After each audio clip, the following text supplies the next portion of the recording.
Bonjour et bienvenue sur DigiSchool, je m'appelle Camille, je suis votre professeure de lettres. Aujourd'hui ensemble, nous poursuivons notre lecture commentée de Madame Bovary avec un résumé du chapitre 15 de la deuxième partie, c'est la fameuse scène de l'opéra.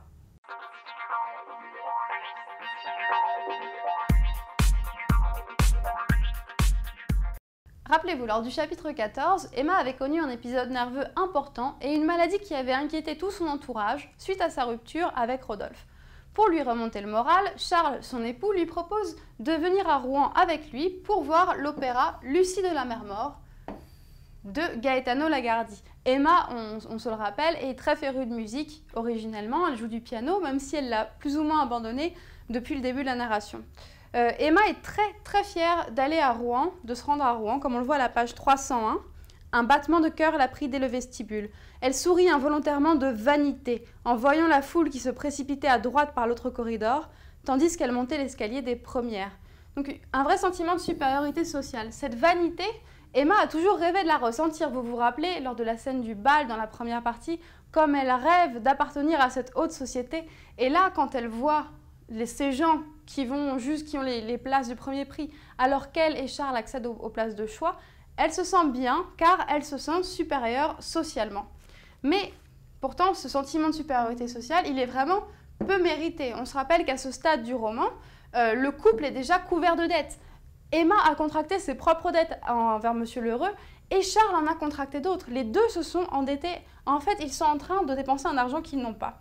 De plus, leur attitude est tout à fait caractéristique du couple provincial qui vient pour la soirée à Rouen. Et là, vraiment, Flaubert se moque. Il se moque de son couple de personnages qui va à l'opéra et qui a tellement peur de perdre les tickets que Charles serre les billets dans sa poche et qu'il arrive tellement en avance à l'opéra que les portes sont fermées. Et vraiment, c'est le comble de la grossièreté pour Flaubert. Donc voilà, un sentiment de supériorité qui est vraiment peu mérité. Les deux époux s'installent donc dans le balcon, c'est-à-dire aux places de choix vraiment, pour voir les deux premiers actes de l'opéra. Et alors là, les réactions qu'ils vont avoir tous les deux face à l'opéra font partie de la description de leur personnage. Charles, il s'ennuie et il ne comprend pas. C'est à la page 304. Il demande à Emma parce qu'il n'arrive même pas à identifier les personnages.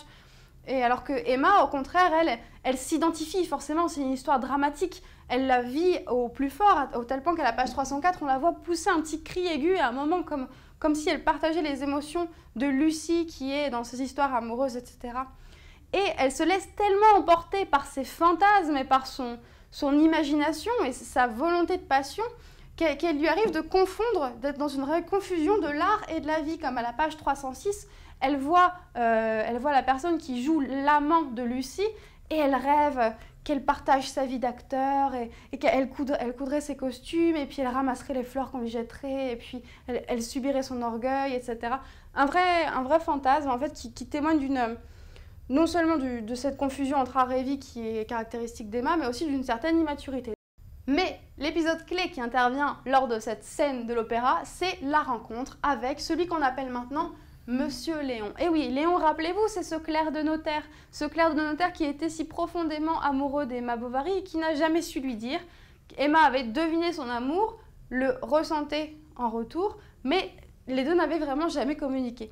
Or, alors que Charles sort, après le deuxième acte, pour aller chercher un sirop d'orgeat à Emma qui se sent défaillante devant tant d'émotions, il rencontre Léon, c'était la page 307. Le fait que Charles rencontre Léon entre le deuxième et le troisième acte est vraiment significatif. Parce qu'Emma est en train de s'identifier au personnage, elle est en train de ressentir de la passion. Et là, qu'est-ce qui se passe? On ne va pas lui laisser finir l'opéra. Voici Léon et il va y avoir un véritable transfert d'émotions vers Léon. D'autant qu'on va le voir dans la vidéo d'analyse de ce chapitre, l'histoire de Lucie est assez similaire à celle d'Emma. Et Léon qui depuis a quand même gagné en expérience depuis la dernière fois qu'on l'a vu, il a vécu à Paris, il a vécu la vie de bohème, maintenant il travaille à Rouen.